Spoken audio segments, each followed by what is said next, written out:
He goes, that sounds like spiritual suicide. It doesn't mean that life is always this beautiful thing. It's seeing it beautiful even when it's not. At night, it's just me and my thoughts, and I'm allowed to have them. The structure that you have at 11 o'clock, if you woke up earlier, can be done earlier. Where do the signs come from? Is it your body? Is it your mind? Is it that connection between both of them? Like when you feel something happening in your body, your brain automatically starts it goes into a different consciousness almost. How much does your home help you grow?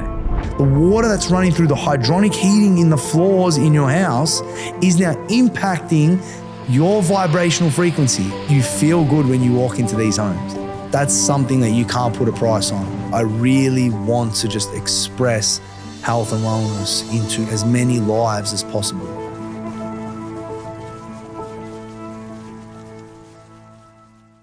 I want to talk about wellness. And I want to ask you if you think people really understand what wellness is. Like, is it a word that is, is a buzzword?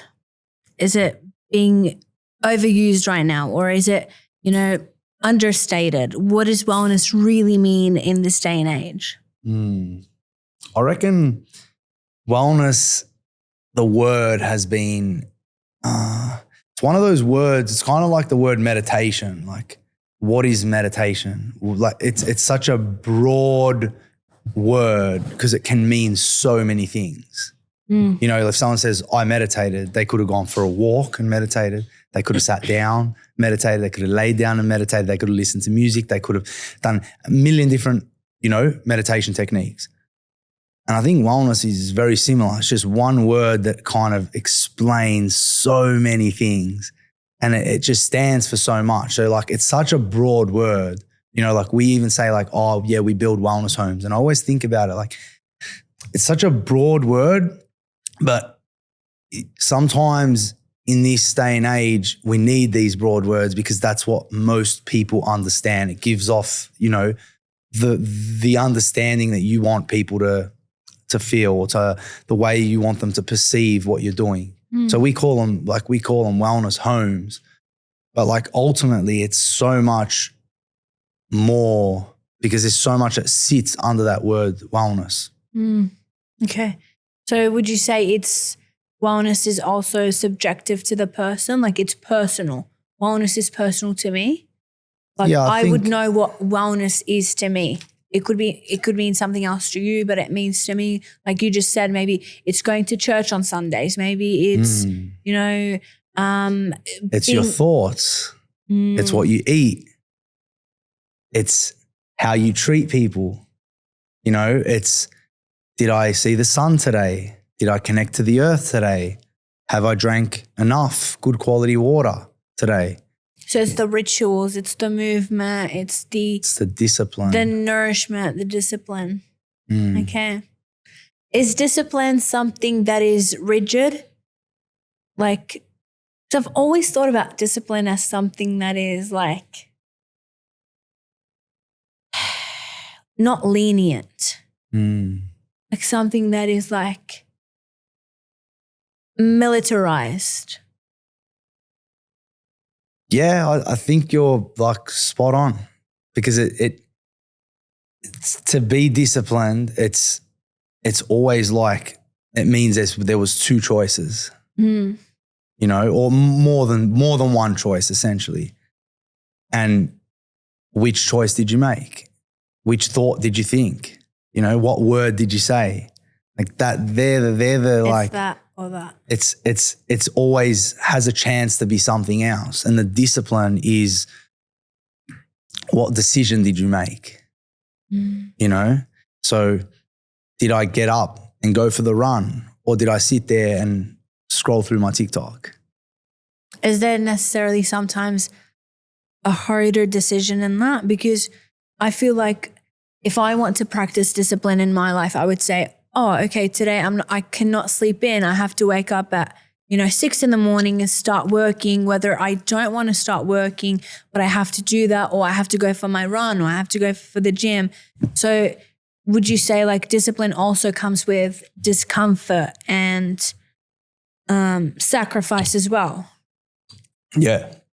Definitely. I think discipline always comes with discomfort, because the decision to do something that's uncomfortable is the self-love. We can express love to ourselves through making the choice to put ourselves through some form of stress. And ultimately, like, every choice that has a discipline behind it means that you've chosen to do something that's going to make you grow. Yeah. So that's the ultimate goal. And like, life is all about growth. You know, we want to grow physically. We want to grow mentally. We want to grow emotionally. We want to grow spiritually. Like, everyone has those same, mechanisms, and we all want growth. And it's not easy to always grow in every area of your life. If you focus hard on one aspect, you're always going to neglect another. So it's about like finding the balance, making the right decisions, and streamlining your life so that your life is working in perfect harmony with you to be able to do certain things and have time for your family, but also have time for your work, but also have time for yourself, for your own spiritual and physical needs, Okay. And how do you feel like life still looks like you? Like, your life still looks and feels like you when you're doing other things that you're supposed to be doing. So, for example, doing what you're doing now.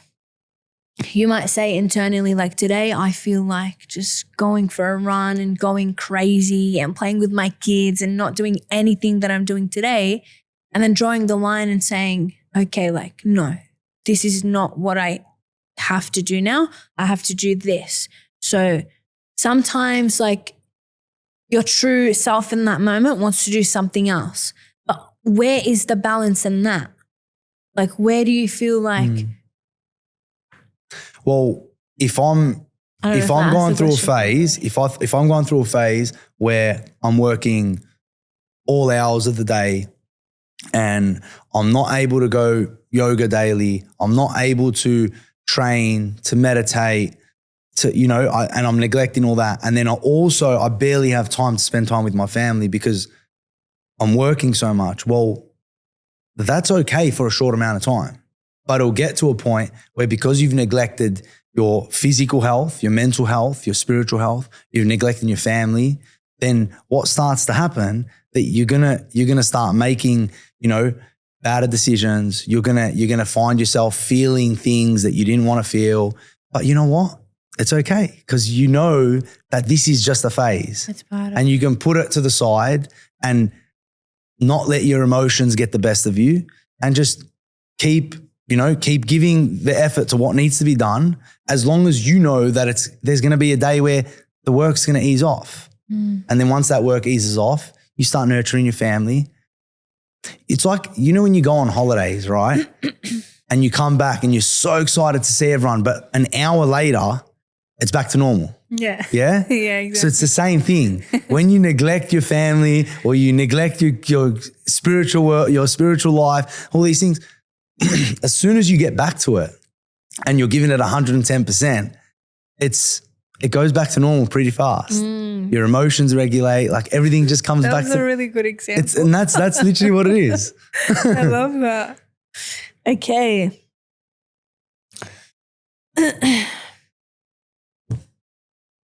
So at one point, did you realize that all this, discipline and clarity and decision-making kind of all came back to how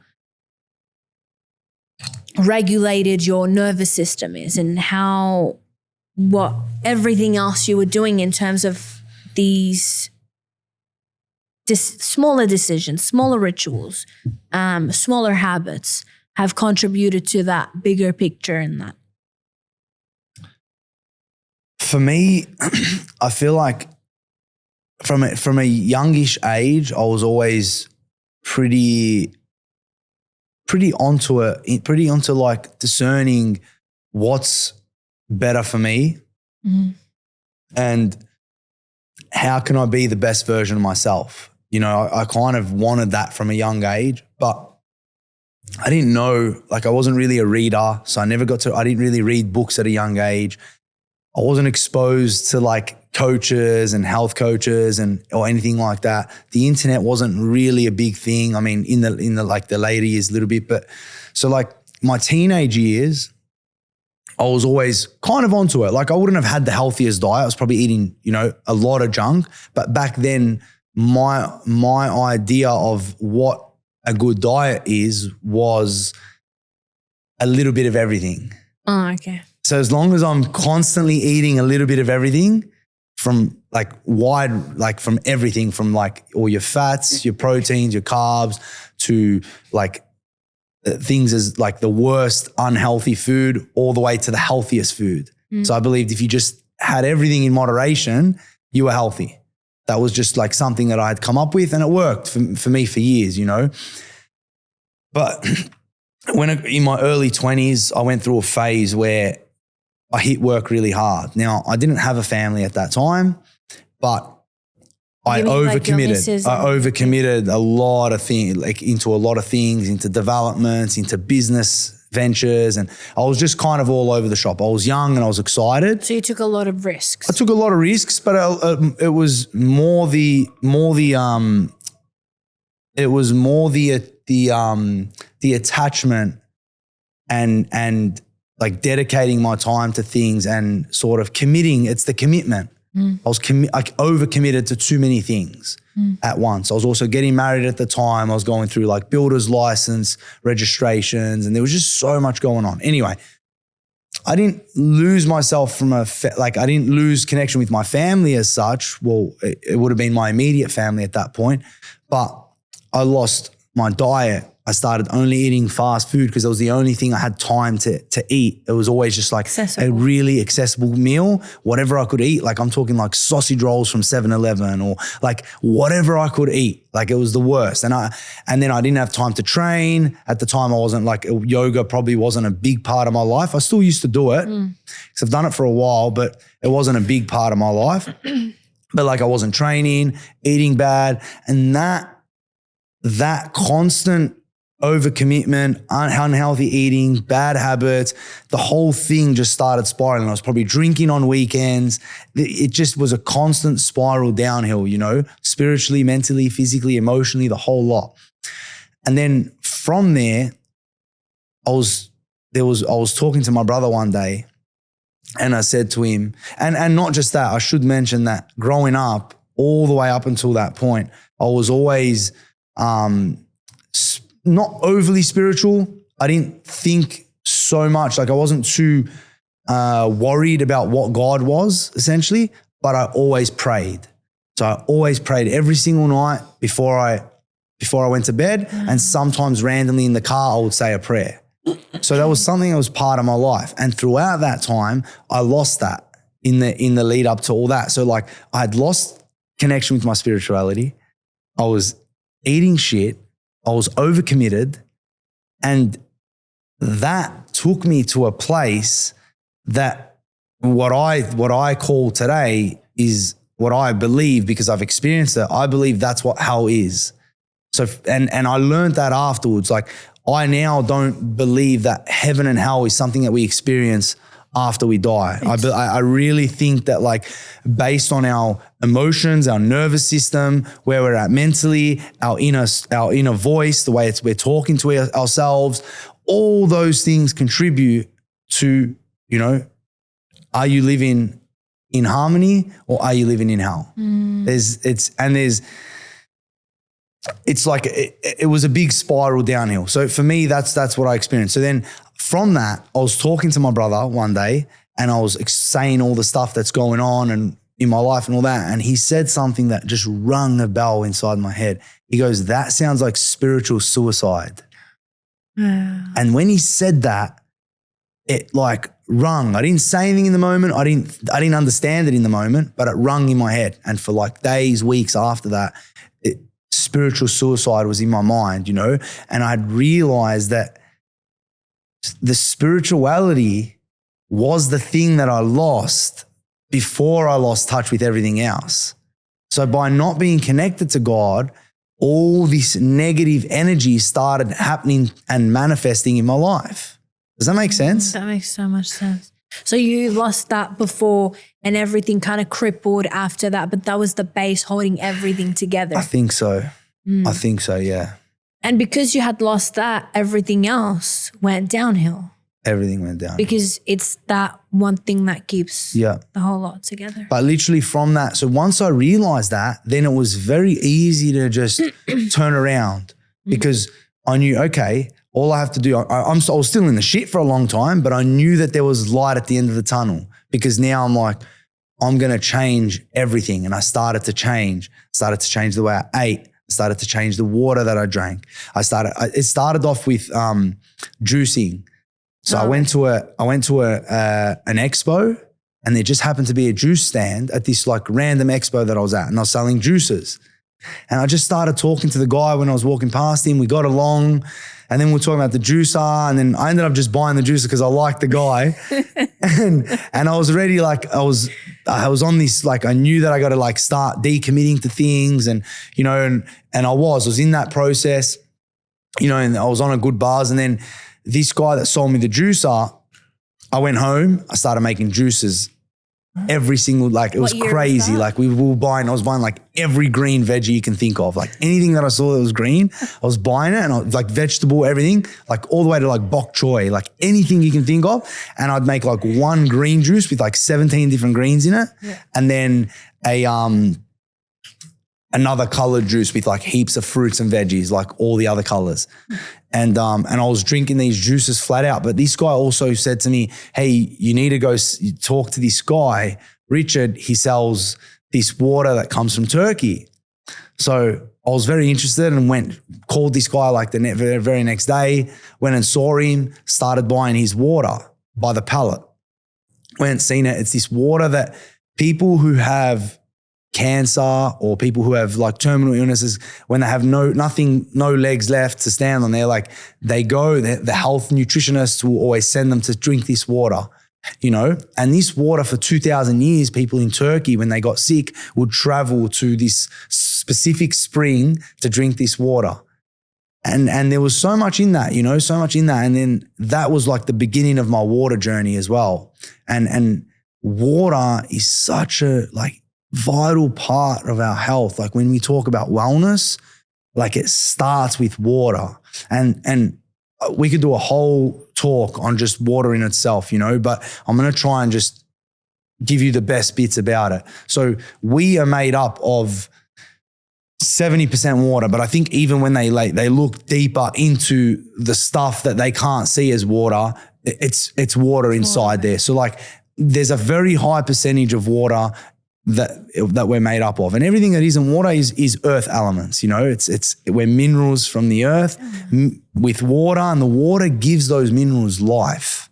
Yeah, because with no water, there's no life.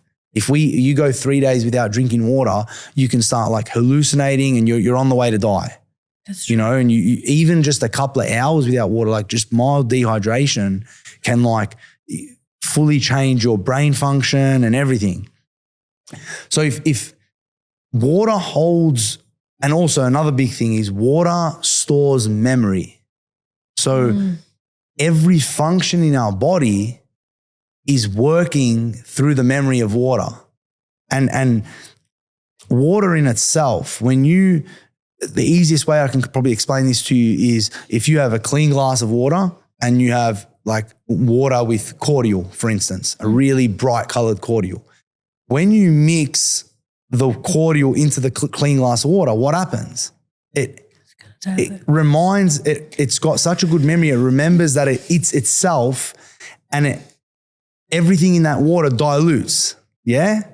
So when we inside our bodies, if we drink water that is lacking minerals, when it goes in, it dilutes with all the water in our body. So now your mineral content slightly drops per the amount of water that you have. Does that make sense? Yes. It's more diluted. Then when you urinate, boom, you've just gotten rid of a certain amount of water. So you've put water into your body. You've increased the amount of water in your body now, but with the same amount of minerals. And then you go to the toilet, Now you have less minerals because you've just washed some out.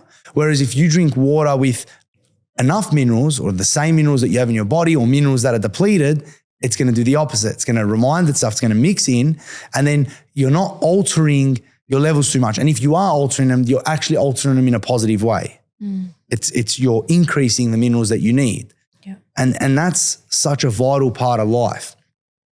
Now, tap water, something that we drink, has things in it, chemicals and all this stuff. Like the list of chemicals, or not just chemicals, it could just be even like substances that don't need to be there. Water is just water. Like, let's just have water in its most purest form with the perfect amount of minerals, even a slightly more, who cares, or slightly less, so that you can feel your best. But this water has so many things in it, right? And some of those things are known to calcify your pineal gland, which means altering your ability to connect with spirituality. So what I'm trying to get is that our spiritual aspect inside us, I think water plays a massive role in that, because of everything I've just said. The memory, the calcification of the pineal gland. The pineal gland is your antenna into like the other dimensions, spiritual. And there's so many studies that prove this stuff, and I'm not going to get into like the scientific terms behind it, but that's essentially what I'm getting at. And if you're interested in this, I reckon like go down a rabbit hole and research all the studies on water, the impacts, the pineal gland, how the pineal gland can be calcified, and all this sort of stuff. But it's beautiful how you connected everything.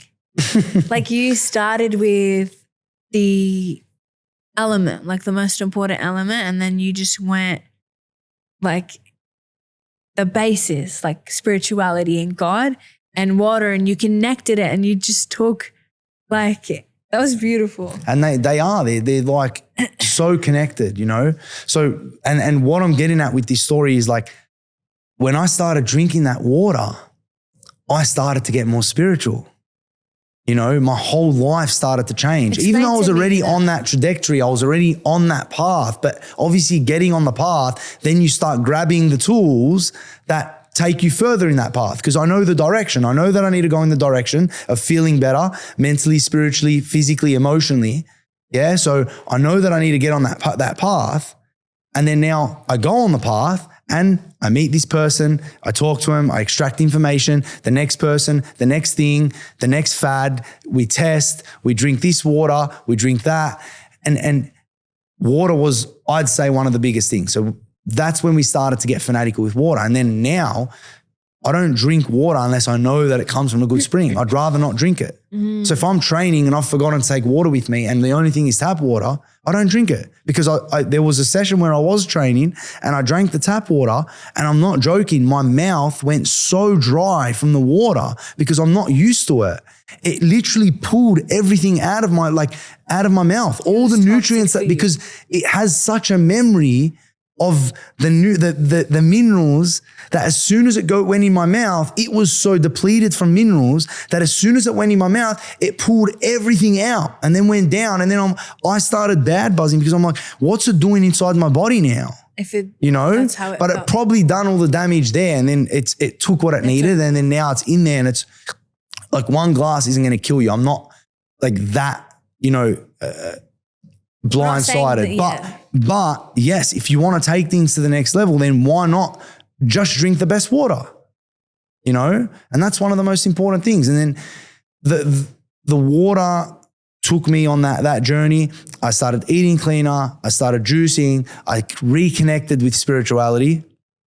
And then I could clearly see the polarity of the life that I'm living, that I, even not right now, but let's say when I came out of that. And it didn't take long. It took like 6 months of just fanatically living wellness, and the difference in my spirituality, my mentality, my physicality was tremendous, not because I had gotten to the destination, but because when you're on the journey of growth, that is the that is the fuel, the fire to everything of feeling good. Does that make sense? Because all that we're really, or for me, this is what I found, like maybe I'm not everyone, but for me, growth and being in a state of growth means I'm accelerating. And when you're not accelerating,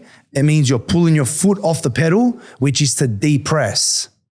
So if you're depressing, you're going to experience the depression.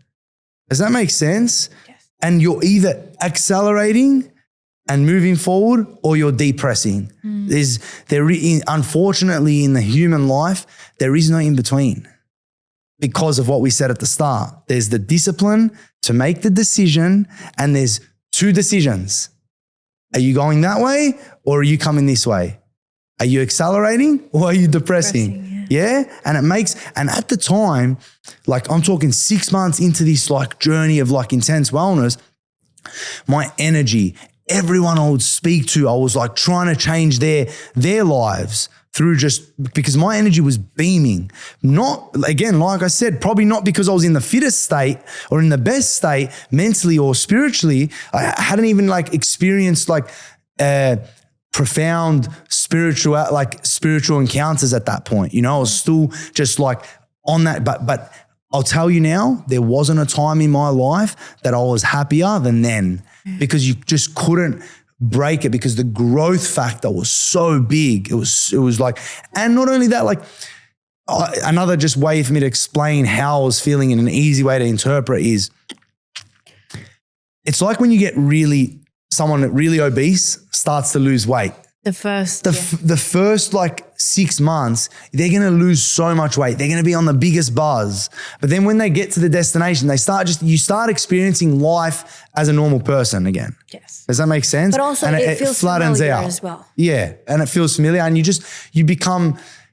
you still got the fire. You might still be happy, but now you've probably nothing lasts forever. And that's another thing. You got to be open. You got to see the patterns of life and be open to the waves of life, because there's always going to be the ebb and flow and different forms of energy. And you're going to experience the high days, the low days. It doesn't mean that life is always this beautiful thing. It's seeing it beautiful even when it's not. That's ultimately what it's about. That's beautiful. So yeah, that's sort of like to explain how did I realize. I think back to your question was, how did I realize that a regulated nervous system is the thing? So at what point did you realize that decision-making, clarity, and discipline all comes back to how regulated your nervous system is? Yeah. And that's what this all gets to. It's the fact that when you realize and you see that other side of life, I don't even need to know what a regulated nervous system even means. I know that growth got me into this state of consciousness. So now all I want to do is just grow. Because when you're in the state of growing, yes, part of growth means you have to hurt yourself. You have to fall. You know what I mean? You need to experience the troubles. You need to go through the shit. You need to dig deep in the inside. You need to poke at the darkness inside you so it can unleash, so you can work with it. And this is the whole thing. Like, I think because that's a very specific question and I get it. And you're saying like the regulated nervous system, which yes, scientifically that's what it is. It's a regulated nervous system. But ultimately, you don't even need to know you don't need to even know what the word regulated nervous system is to know that a life of growth, a life of peace is the thing that drives that. That was beautiful. That was really beautiful. The way you're flowing with this is incredible.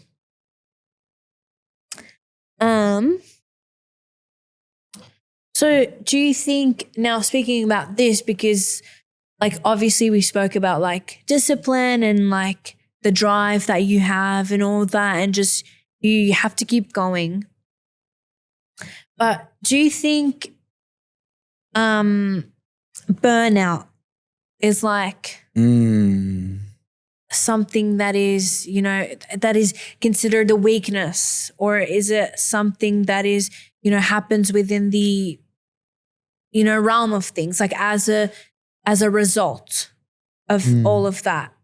Or is it, you know, you took the wrong turn and you led yourself to burnout? Like, for example, now we're working so hard on everything, whatever. How do I avoid burnout? Is it me not doing the right things along the way, not taking care of myself properly while being disciplined in what I have to do? I think what would lead someone to burnout would be the obvious thing of overworking, but also lack of passion, lack of purpose towards what they're working on.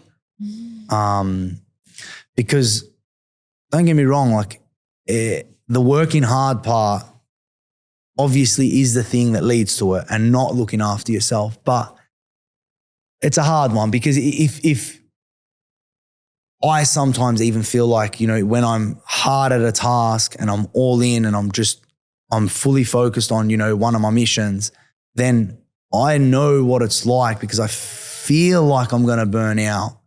But my fire is so strong that it doesn't take much to kick me back into gear. But in saying that, like, it doesn't mean that it's healthy.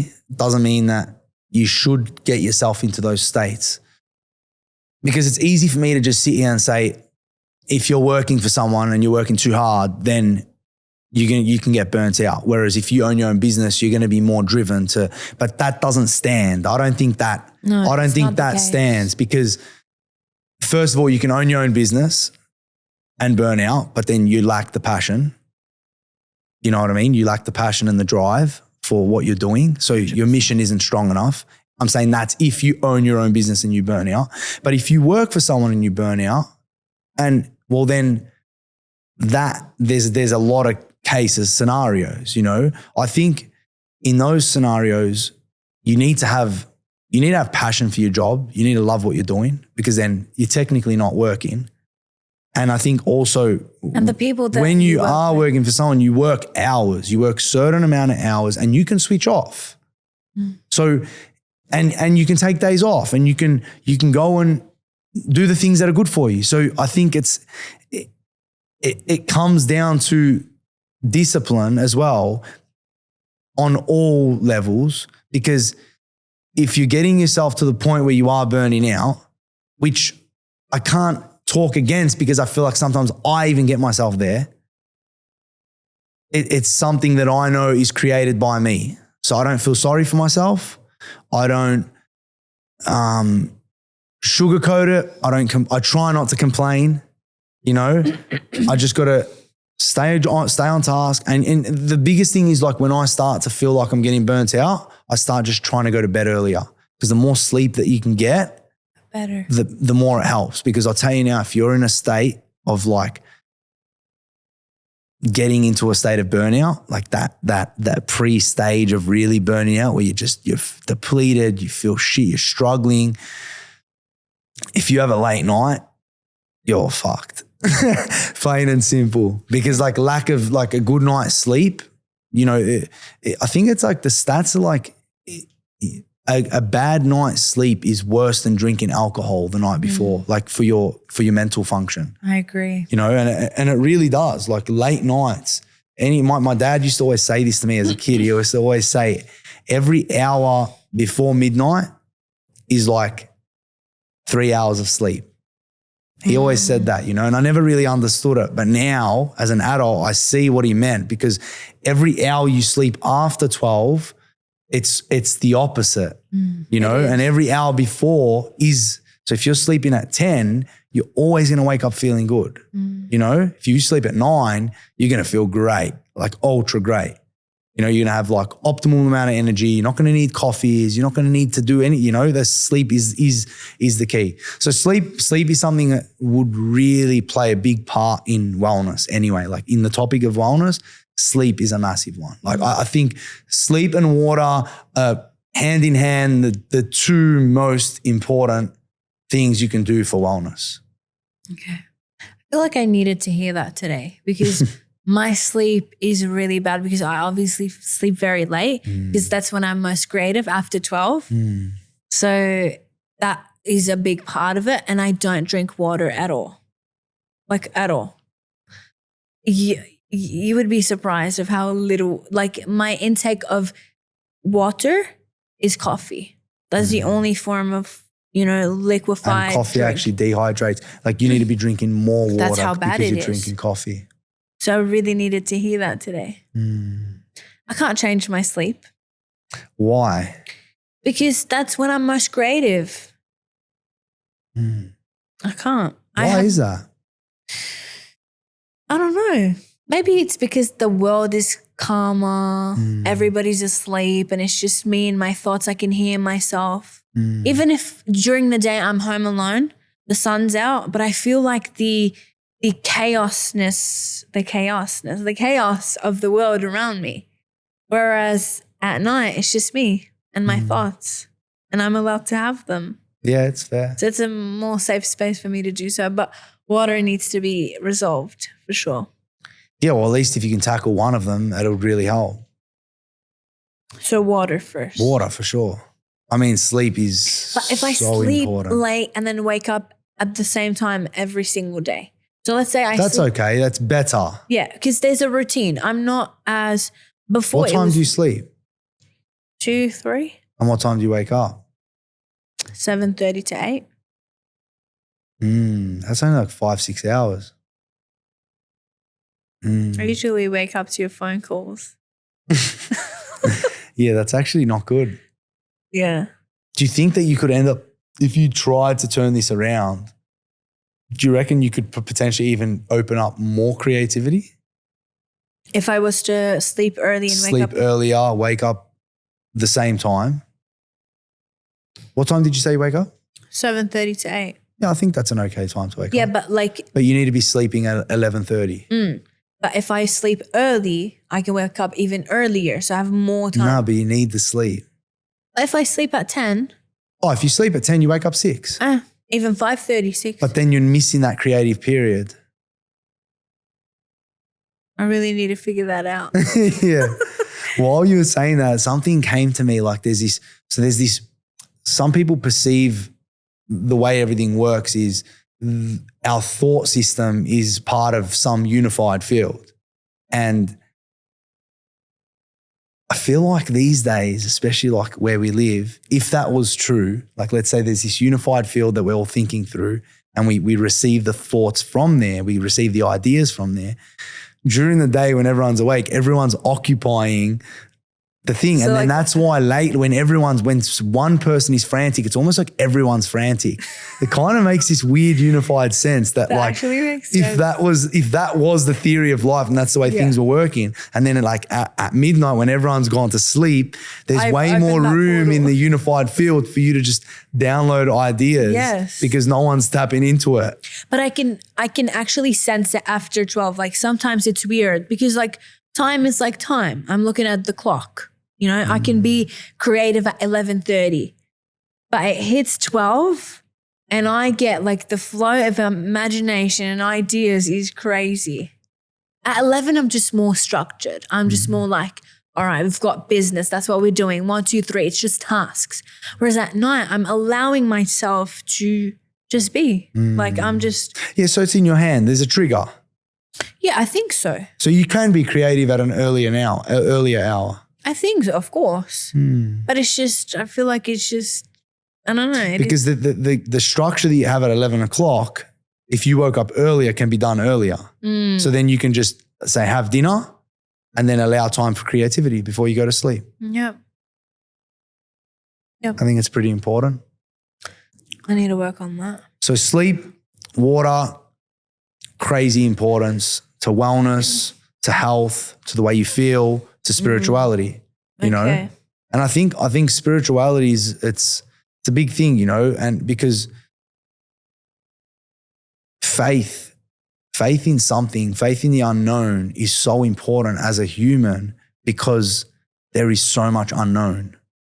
So if you don't have faith, then all the stuff that's unknown to us can be depressing. It can negatively impact your consciousness and all this sort of stuff. So it's just vital to have a connection with God. And that doesn't matter like what part of the world you're from, what your traditions teach. Every tradition has something that connects them to a higher being, you know, no matter what. Like if you go, you're even looking at like from, you know, Aboriginals that have come from Australia, like all the ways they connect through music, through dance, you know, and then you have like all the major religions. Most cultures will, every culture really, every single tribe around the world, every culture has something that teaches, you know, some sort of connection to the unknown.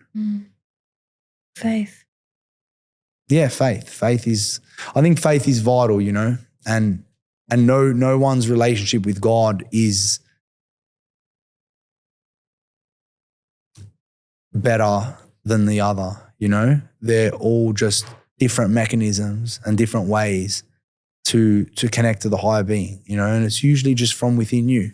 You know, whether you're praying to an outside God, whether you think God is inside you, whether the God is in a statue, whether, you know, there's so many different ways to look at it, whether you just think that like, you know, the universe is the thing that I'm connected to and it's a unified field and we're all sharing the thoughts, and it doesn't matter which way, which path, ultimately, like, and I say this a lot, when you strip back the words and the labels to all this stuff, it just becomes an energetic transaction with the unknown, with God, you know, and it just kind of makes so much sense. But I'm a big believer that like, if you're from Italy, then eat Italian food. You know, if you're from the Middle East, eat Mediterranean food, because it's just where we've come from.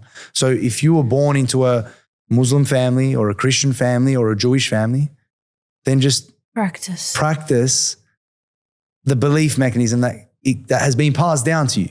You know, it's the simplest form. And if it doesn't work for you, then go searching. It's not a big deal. That's beautiful. That's my take on the religion and spirituality. I just think that like everyone has the ability to connect with God and have a relationship with God, and no one needs to feel lesser or more based on, you know, what they believe in. And that's why like no one needs to impose their religion on anyone else, you know. But I think if someone is lost and you can see they're lost, then it's not a big deal to show them your ways, you know, because you pass on your knowledge. Maybe no one passed on, you know, spirituality to them, and they're lost. They're just caught up in this world. So do you think faith is somewhat of a positive drive or a motivational force to the person that keeps them going, whether it's whatever they believe in, whatever they have faith in, whatever it's that thing that they believe? You know, having faith is saying, you know, God is great, so I'm going to get through this, or I will get past this, or I will get this job. I will, you know, find the man of my dreams, whatever it is, having that faith. But do you think once that portal opens in terms of the faith, I allow things to happen because I've allowed that? I think to start, everyone has faith, like no matter what, for the most part, or actually maybe not everyone. But for instance, you're driving down a street in one of the like the suburbs, and you know the speed limit's like 80, and you've got another cars on the other side of the road that are driving 80 kilometers. If you head on with someone coming from the other side, that's like a car crash at 160 kilometers, you know, the force. The only thing that's in between you and that other car, all the other cars, is a white line on the road. You know, you have faith. That's faith in itself, because you're driving down right past another car that's driving the opposite way at high speed. So I think like for basic life, everyone has some form of faith. And let's say people who don't, how do their lives look like? How is it different from mine? Well, I think that there's pillars to life, as I said before. And when you nurture one too much and you neglect others, then that's when you feel the problems. But so the question of, is faith the driving force to a positive life? I think for the most part, yes, because it plays a lot. But if you have heaps of faith in God and you don't drink any water and you have shit sleep and you eat shit food, you're still going to feel shit. There is still a physical aspect. And if I had to subcategorize it, I would say there is 50% spiritual and 50% physical. Yeah. So that means contributing 50% to the unknown and 50% to the known.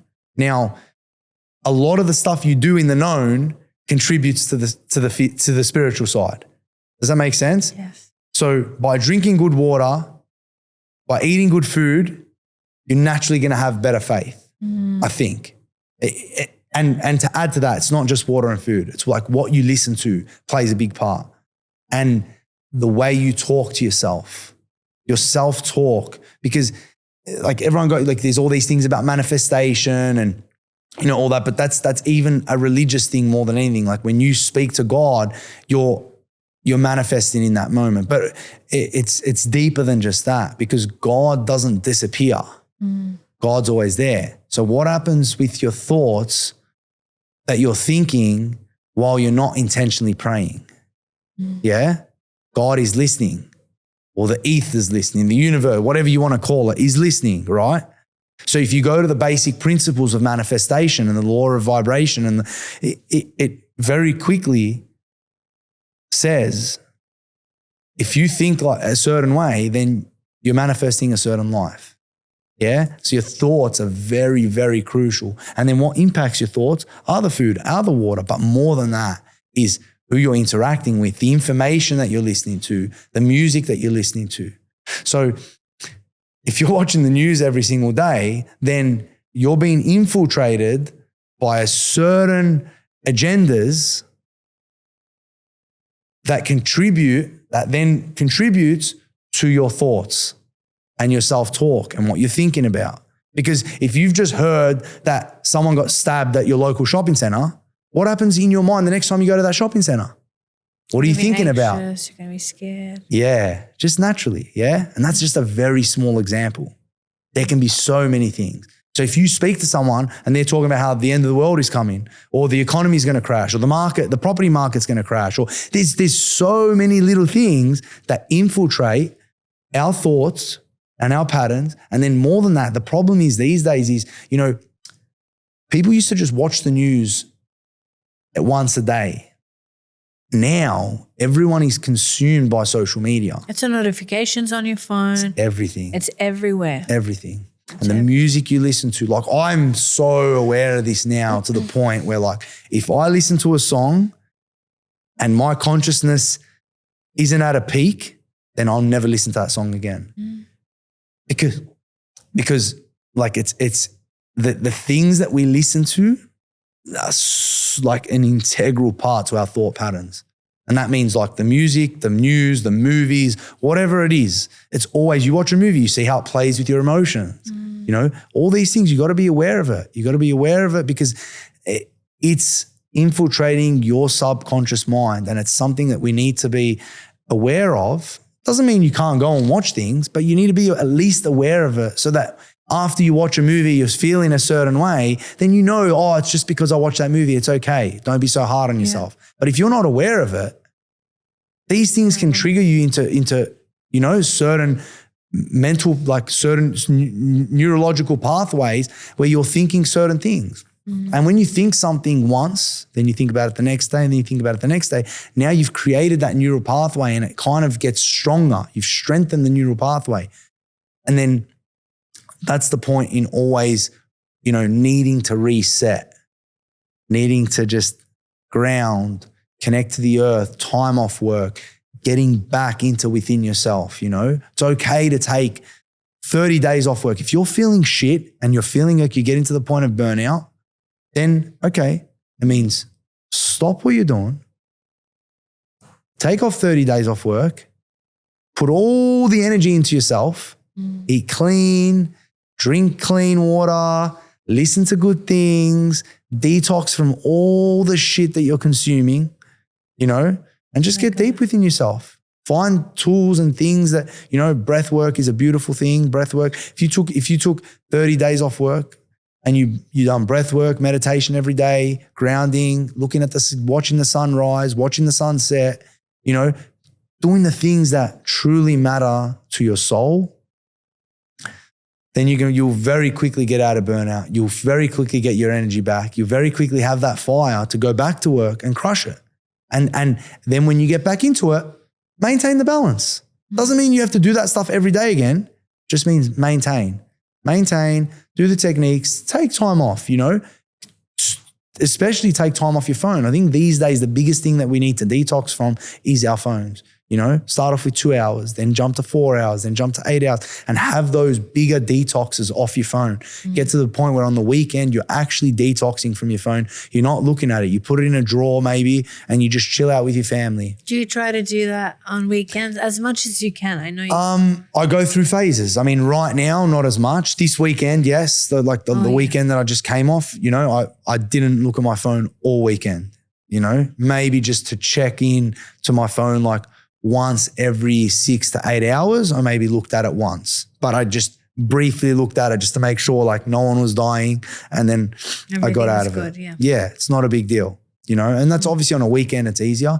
But yeah, I think detoxing is an integral part of wellness, you know, and detoxing stems from, you know, detoxing what you're listening to, what you're hearing, detoxing with food, fasting, you know. Fasting is great too. Yeah, it's vital. The spirituality. Fasting is something that excels you very quickly in your physical health, your mental health, your emotional health, and your spiritual health. Like it plays a big part for spirituality. Yeah. So like I really, really like emphasize if someone's feeling unhealthy, unfit, do the research. Don't just jump into a fast. Do some research. What should you do going into a fast? How should you prep your body? Try to get, you know, 3-day fast done if you can prep yourself well for it and stay strong enough to do it and not make yourself sick. I think it's a really good way. And the way you feel on that 3rd day is just incredible. Yeah. Your mind is so sharp, so clear. Your body has just digested so much shit and detoxed from so much. You know, and while you're in that fast, definitely detox off your phone, detox from the TV, detox from the shit. You know, you've forced yourself into detoxing off the food and the physical intake. Then it's just like a vibrational intake that you need to just be aware of and filter out. Like, what are you seeing and what are you hearing? That's beautiful. I was talking about it the other day with Daniel, and I don't know, it kind of came up. And I've just started doing it. I didn't know it was something that was good or bad. I just felt at some point that I just needed to detox. I needed to stop. I felt like my body was calling me like, stop. Whatever you're giving me, I just don't want it anymore. And I went on a 3-day detox. Just nothing. But I didn't know anything about it, and I didn't prep myself. I was just very uneducated about it, and I just did it. And now I do it every month. And I feel energized. I feel good. And like, I don't tell people that a lot because that scares them. Like, oh, especially coming from a woman's perspective, they think you want to lose weight, you have body dysmorphia, you have this, you have that. But every time I do this now, I feel so good. And when you said like, there's a secret with the 3rd day that you just feel like something just like unleashed. Like you feel like you have energy, you're good, you're sharp, you're well. And it's not an easy thing to do, obviously. And it does need the proper prepping. But yeah, it's pretty good. It's very important that we don't talk about it enough. But obviously doesn't suit a lot of people. You have to do, like you said, the right kind of research and Yeah, the only reason I say is to do the right research is because if someone hears this and then just goes and fasts for 3 days and then doesn't do it properly, it could have negative impacts, you know? So it's something that I'm just trying to emphasize, like just do a bit of research. Like don't just hear something and jump the gun and just do it, you know? It's not just about like fasting for 3 days. And don't get me wrong, if you do the research and you can mentally prepare yourself properly and get it done, you might go 7 days. Yes. The longer you can do, the more weight you have to lose. You know, it's a blessing because you can take it further and your body gets that deeper detox. I always like think of it as like on that 3rd day of a fast, it's like I've taken some sort of drug that just makes me feel so good. But there is no drug that can get you there. It's the fasting. Body, yeah. It's just the discipline to say no to anytime you smell food, not eat, you know? And I think that discipline in itself is like an ultra form of self-love. And also switching your focus to other things during the day. Like I felt like I wasn't focusing on, oh, it's 10, I have to have breakfast. I was just, completely thinking, what can I get done? What am I doing today? Like it was just focusing on other, as important things. Like obviously nutrition is great, but like. No, but you don't realize how much time we spend worrying about what we're going to eat and then eating and then shitting. In our cultures like when you take that out, when you're fasting, you're literally getting all the hours that you spend thinking about what you're going to eat, cooking the food, eating it, and then spending time on the toilet. Like it all decreases. You get so much time back, so in those 3 days. But also I don't think you want to like overload yourself with stuff to do in those days either. You just want to kind of take it easy. You want to take it easy. I was so doing that the opposite. You're doing more? Yeah, which is fine. It was during that period when I first started working like really hard, like full time. And I felt like I was very energized. It was good. It was like what I needed. Yeah, beautiful. It was a good detox. But, speaking of that specifically, do you think that the body always tells you first what's wrong? Say that one more time. Like, do you feel like, because when that happened to me, I felt like my body was telling me something's wrong. Like, stop what you're doing. Stop what you're intaking, what you're giving me. Do you feel like your body tells you first that something's wrong, or your mind says, all right, now let's think this through. Like, where do the signs come from? Is it your body? Is it your mind? Is it that connection between both of them? Yeah, I think it's a perfect connection between them both. I think like talk to each other. And I think your mind knows when like something's wrong in your body. You kind of instantly know. Like when you feel something happening in your body, your brain automatically starts like, it goes into a different consciousness almost, and you kind of just know. But during a fast, you're saying because during a fast, your body's now telling you to eat. Yeah. And you just got to have the discipline to get through that. Sometimes your body even like makes you feel like you're dying. Because it wants you to eat so bad. It's trying to survival mode. Yeah, it's a survival mechanism. But ultimately, you're not going to die because, unless something serious is actually going on in the fast. Like I think you got to be able to discern it. You have to be aware. But you can't let your mind run too far too, because if your brain's telling you to eat and if you're someone who stresses out a bit, and you've just gotten into a fast and your body's signaling to you that you're going to die, you might get paranoid and really overthink, and then you cause more issues because the brain is so powerful. Like we just said it, our thoughts manifest our reality, so the brain is so powerful that, if you start thinking that something hurts, it will hurt. It will start to hurt, 100%. It was like how we started the conversation also with, like cannabis and all that. If you're someone that is paranoid about it, you're going to inflict that and you're going to manifest it and it's going to happen. But if you're going into fasting and you're just, taking it as it is and listening to your body and respecting your body and respecting the rhythm of it and how it's flowing, everything's just going to be. You're not going to die. We can survive without food, But it's just, the important thing is really listening to it and just allowing it to flow, not inflicting anything further on it. Yeah. No, 100%. It is. Fasting such a vital thing. Even something that's really underestimated in health and wellness is just light exposure, like how important it is, like how linked depression is to like waking up and not getting an immense amount of light in the morning, you know? And look, I'm not someone that advocates for technology. I think like getting up, getting the morning sunrise, getting the sunset at night is so important, right? But if you're someone that can't, if you're waking up at times that are, you know, the sun isn't out or whatever it is, there is technology to do this. Like you can get lights, specific lights that are designed. They're like an alarm light. They go in your room. They're about 10,000 lumens is the minimum that it needs to be. Maybe not lumens. I can't exactly remember, but it's 10,000 something that, and it's a minimum of that amount of light exposure in the morning wakes up your system. The mitochondria wakes up. It sets your mood for the day, and that it's linked to like literally eradicating depression. So light exposure is so important, you know, for that, because your circadian rhythm, it's a body clock that works inside our bodies, and it's so important for our bodies to know, oh yes, it's daytime. I've woken up now, because you through our involvement, we were in nature a lot more. So when the sun's blaring at 8 a.m. and you're like still asleep, or you just wake up and you just go straight outside into nature, you're getting exposed to that light.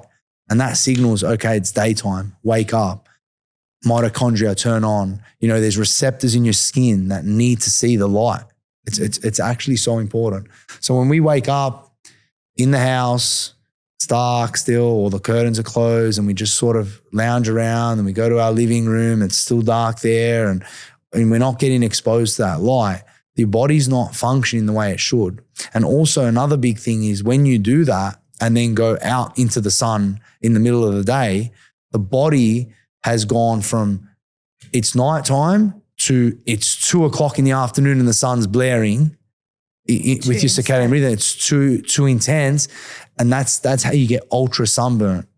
So it's a way to mitigate sun, like having a better relationship with the sun is getting your morning exposure to the sun, because in that morning exposure, the body reads, oh, the sun's out, it's hitting my body. So now I start building antioxidants to be able to withstand the daytime sun where the UV is high. The body does it all naturally, you know? But we put ourselves in situations where we're indoors. Even just like a small thing, like I think about, because sometimes like if I've gone camping, it's like, why? What is it about camping? But it's about just when you're in a camping scenario, you're in nature the whole time, no matter what you're doing. You're going to the toilet, you're in nature. You're waking up, you're in nature. You're hanging out, you're in nature. You're just talking to someone, the whole time, everything you're doing, you're in nature. So your eyes aren't seeing any of the linear stuff, the square lines, the plaster, the objects, the couches, the walls, the paint. All this stuff is just, it's artificial.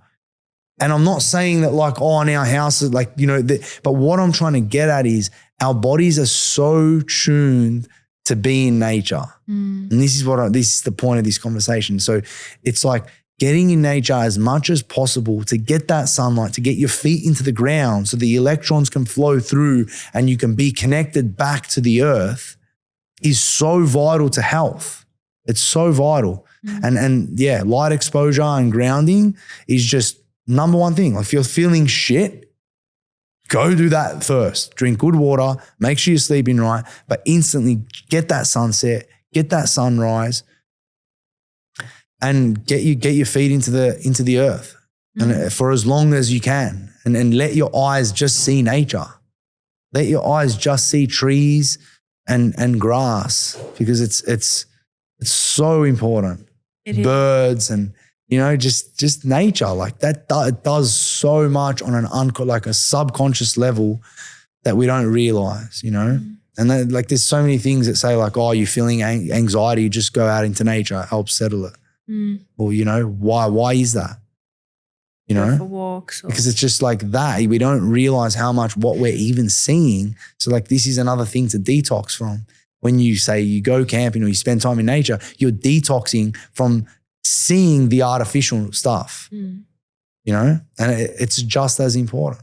Do you feel it when you come back? I remember every time I used to go camping, when I would go in the house, as if my eyes are like glaring, like as if you're like looking at like a very strong light in front of your eyes. Yeah. So did you feel that when you came back? Well, I don't know. For me, I come back so pumped. Yeah. Every time I'm camping, I just come back like with just like such a new wave of energy that like I get back and I'm just like running around and seeing people and like catching up with my family. And, I feel like when I do get back though, the quality time that I give to everything that I'm doing is like uplifted. Like I'll have much more better quality time with my family because I obviously haven't seen them for a couple of days.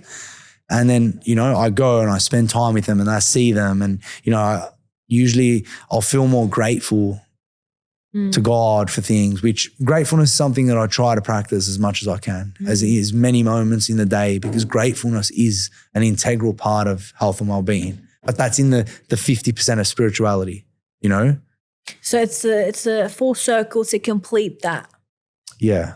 I think where this sort of started off was the spirituality question and faith, but I think that's kind of what it's about. You need to feed your spiritual health, but you need to feed all the spiritual aspects of life and feeding it the good stuff, not the shit stuff, on both layers. And I'd say that 50% of unknown world is impacted by all the physical stuff we do. So it leads to better, stronger faith with God, but also having faith in God reciprocates all the aspects of living in heaven on earth. That was beautiful said. Yeah. What would be your advice to someone who's listening to this right now and they want to, get healthier? Like what is the list of things to do? Not just, like you said, all right, focus on your water, do this, do that, but how can they feel also motivated to start that, journey into health and wellness, to the discipline, to knowing what, seeing the other side of the tunnel is in that road? I would say instantly start drinking better quality water and try and get good sleep, right? But on a layer of like discipline, I would say start doing things that you don't want to do. Start doing things that you do not want to do because either they scare you or you don't want to put yourself through the stress or you're too lazy. Whatever the thing is, do something that you don't want to do. Because even like, for instance, something like a cold plunge, the health benefits in the cold plunge, the biggest health benefits that come from a cold plunge is passing a new layer that you haven't passed before, So for some people, they could have just as much benefit as someone sitting in the ice into a cold plunge for like 3 minutes. They can have almost the same benefits by just jumping in for the first time. Yeah, because they've conquered something so big mentally that they did it. They got in there, they breathed for a second and they jumped out. Yeah, but that means the next time they got to stay in that little bit longer now because they got to conquer something else. So it's like always doing something. When you do something that you don't want to do, it has a profound amount of benefits, because in my world, or the way I explain it, is you're showing an ultimate level of discipline. And an ultimate level of discipline means an ultimate level of self-love. Yeah, so when you're showing yourself an ultimate level of self-love, then that energy will reciprocate to you. So when you show that, you prove to yourself, like, I just jumped another barrier. You're telling yourself you love yourself, you're respecting yourself. So then you get that back in return. Now you're going to have, you're going to feel moment, like a different consciousness where your thoughts are better, you're more amped up, you've got, higher levels of energy and dopamine. Yeah, like there's a real scientific way I can explain it, but it doesn't always have to be so scientific. It can just be as basic as that. It's like you show discipline then in the coming hours, you're going to be thinking better. Your self-talk's going to be better. Your mood's going to be better.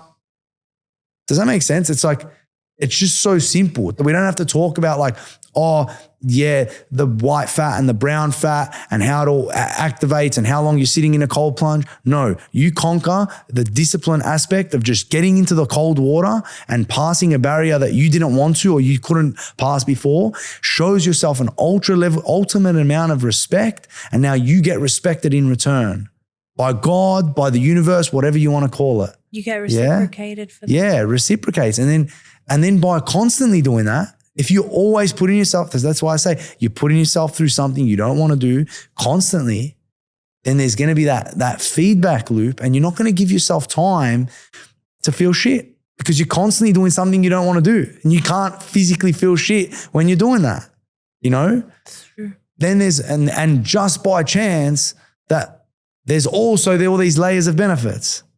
Yeah. Exactly. Like you don't want to go to the gym, but then you start to go or you start working out and you start eating better. And by making those decisions, there's the initial health benefit of discipline. And the discipline gives you mood enhancement. It gives you all these things that we just spoke about. But then also by eating the healthy food and going to the gym and doing all these things that you didn't want to do before, there's also health benefits to it.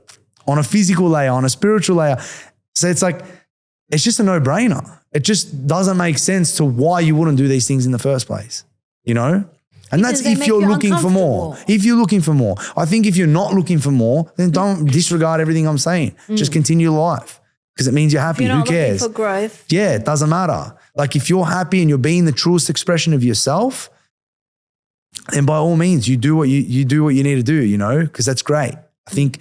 But if you're not, if you're living in insecurities, if you're living in fear, if you're living in paranoia, if you're living in states that you don't want to be in, even if they're slight, even if it's like, oh, paranoia for 5 minutes a day, why was that paranoia there?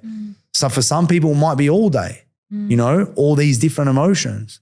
So it's like something that if you're aware of it and you want change, then just make the change. But the change is discipline. It's making that decision to accelerate and not depress. So everything that you just spoke about is rituals and, you know, decisions and habits, yeah, that you can form outside of a house. You can go to the gym, you can drink water, you can surround yourself with good people, whatever. But how can you bring all of this into how much does a space where you live in every single day, spend the most amount of time in it, really kind of elevate that and has a big, I lose the words, but like a factor in it of that growth. Yeah. How much does your home help you grow?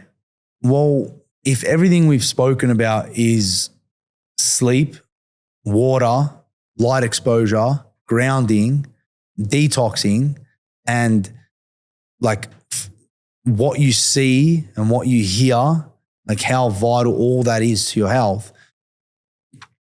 If you're spending, you know, I don't know, 75% of your life in your home, right? Then how important is it to integrate all those things into the home? So that's essentially what I've done is I've expressed all these health pillars, like these pillars of wellness into the home. So when you start off with sleep, we have organic beds that are on an incline that have like virgin wools, no metals, all natural fibers. It runs on a 2-degree incline, which helps like brain detoxification while you're asleep. It's all made out of like organic cottons and wools, and like that already plays a part in optimal sleep, you know. Then we made sure that the rooms have 100% block out blinds so that there's that complete darkness. And then you've got like, that's in terms of sleep, right? Then in terms of light, light exposure is like one of the most important things. So you have the lights that wake you up with the 10,000 lumens or whatever it was. Then you have the red light therapy in the bathroom. So when you're waking up, like in winter, it works really well. But like when you're waking up and it's still dark outside and you walk into your bathroom in the morning, because it's the first place you walk into when you wake up, and the red light beams on, it's like already firing up your mitochondria, you know, in a healthy way and in a way that it doesn't wreck your circadian rhythm, you know? And then you've got the added benefits of like not just light in terms of technology light, like red light therapy and the bright lights when you wake up, but also just the natural light that comes through the home and the way the sun reflects off things and the way the shadows come into the house. And it's all part of like light exposure, you know? But then also like we spoke about like how important it is to be in nature because of what you're seeing, right?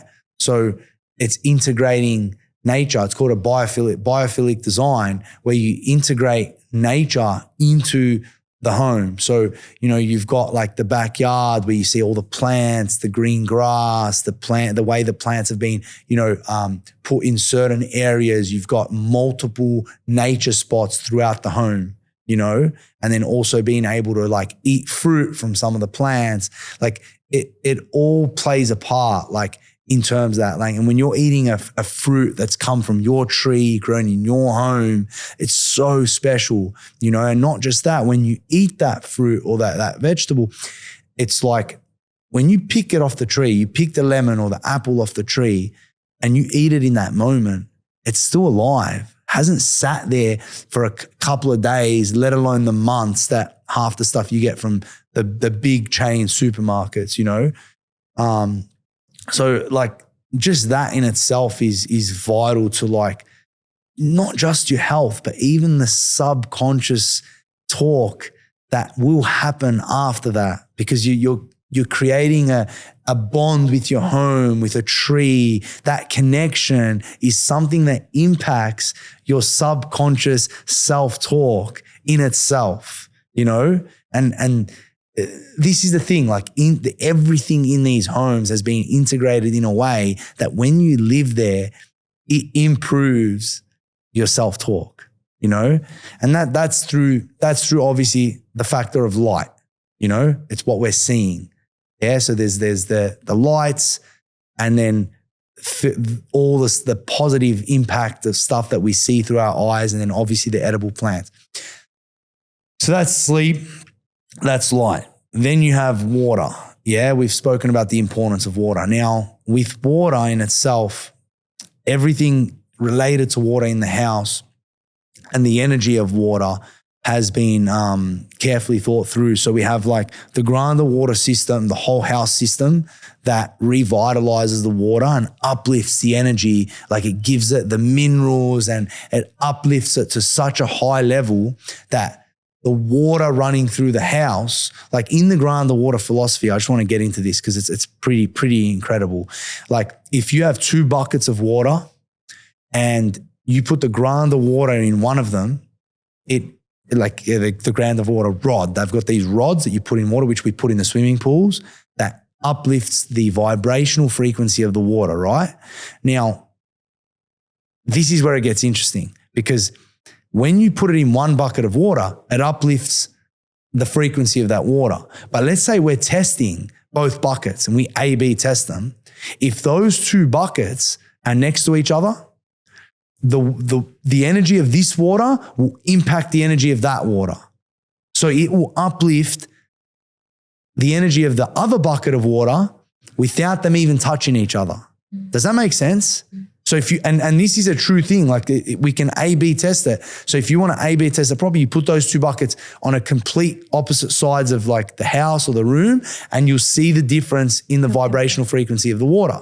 Yeah. So now we know that these 2 buckets are impacting each other. So what does that mean when the water is there and you're standing next to it and you're like all this high percentage of water that we discussed? Yeah. The water now running through all your pipes in the house, The water that's running through the hydronic heating in the floors in your house is now impacting your vibrational frequency. So there is a level of unknown vibrational things happening in these homes that we can't even put on paper and physically show people that are happening. Very powerful. But you see it, like you feel good when you walk into these homes. So the ground water system revitalizes all the water, which in turn is energetically impacting everything that happens in the home. It's also in the cold plunge. It's also in the hot tub spa that can be used as a spa or a pool.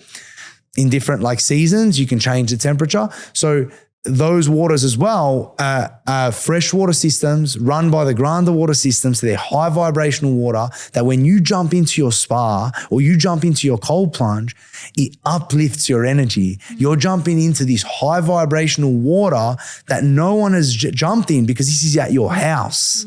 Yeah, because if one bucket is impacting the other bucket, what happens when negative energy people or someone who's just come off a rampage or whatever jumped into that spa? They're now impacting that water. The water impacts water all the time. That's why when someone comes in abruptly to the room or they've got an angry presence, it completely changes the moods of everyone else. Water is always constantly impacting water when it dilutes with each other, but also on an energetic level. So the water in the house now, energetically, is high vibrational. You have a shower in the house, it's so soft on your skin, makes you feel so good. So it's a reset. Water is a reset. Even with our kids, whenever my kids are in a bad mood, straight away, let's get them in the pool. Yeah? Because it resets their mood. It's like, it's an instant form of grounding.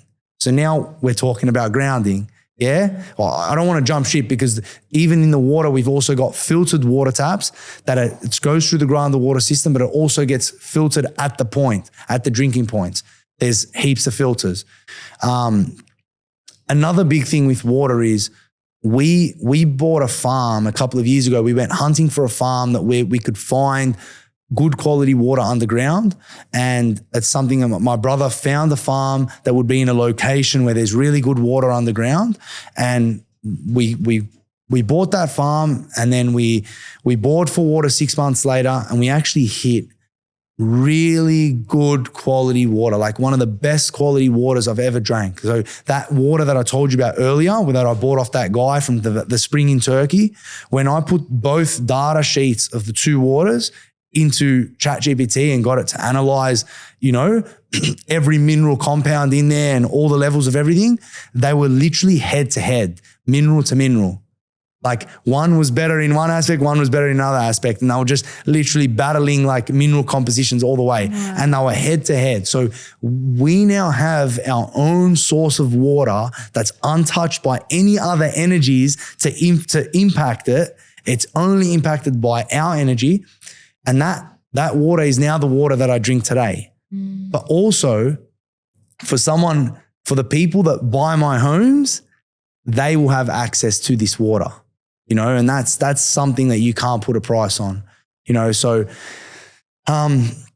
just that whole water aspect, that's how we've integrated. So you've got the technology of the water in the house, but we also, you get access to our water that is like on par with one of the best waters that I've ever drank in my life. It's the perfect mineral composition. So you're getting just enough of every mineral and you drink it all day, every day. And it's the perfect balance.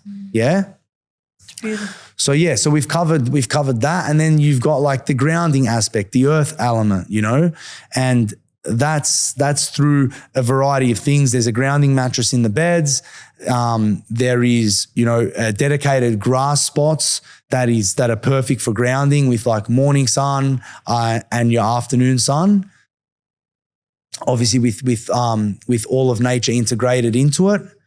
And also there's the element of like fire, which plays a big role. And the element of fire is like integrated into the home through like the sauna, also the red light, but let's mainly talk about the sauna here. You've got like the top-notch technology. It's a sauna heating technology. And You know, you've got that traditional hot rock sauna to sweat out, to detox. You know, it's a big part of this conversation is detoxing from all the shit, you know? So you go into the sauna and you sweat it out, you drink good quality water, you know, you jump out, you've just detoxed, then you jump into the cold plunge. You're forced to do things that you normally wouldn't want to do, but they're inside your own home with that energetic vibration of being as pure as they can be. You know, and I think like just there's so many aspects to the home where we've just integrated health and wellness, and the way it all comes together is it's just beautiful. And you live in these homes just harmoniously, and it genuinely just gives you a sense of just relief. You feel so good. And honestly, Homey is the dream home. Like in every aspect, is the dream home. It's the home that gives back to you, and it reciprocates back to you, and it's filled with all this energy, and you know it is spiritual in and of itself because it speaks to you and it takes care of you. Yeah, I think Homey is the dream home. Yeah, and I think like I can obviously talk for hours and that probably days about just like everything related to this. And yeah, I'd be open to like speaking to anyone about it. Like I love this stuff. I'm deeply passionate about just, you know, changing the way we live, you know, not so much about just building the homes. Like I really want to just express health and wellness into like as many lives as possible. Like that was the initial movement. And I feel like the houses are just a great way for me to get attention.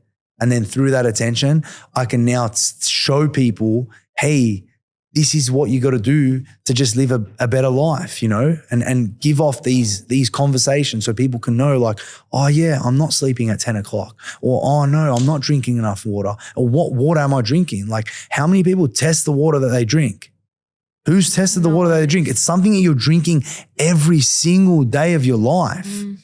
And like we underestimate how much it's actually impacting us. But like through this conversation, I hope that it brings awareness to how important it is to pick a good quality water, you know, because and it plays a massive part, you know. So yeah, thank you so much. Thank you. Thanks for having this conversation with me. That was beautiful. I love you. I love you more. And lots of love to everyone out there. And yes. God bless. God bless.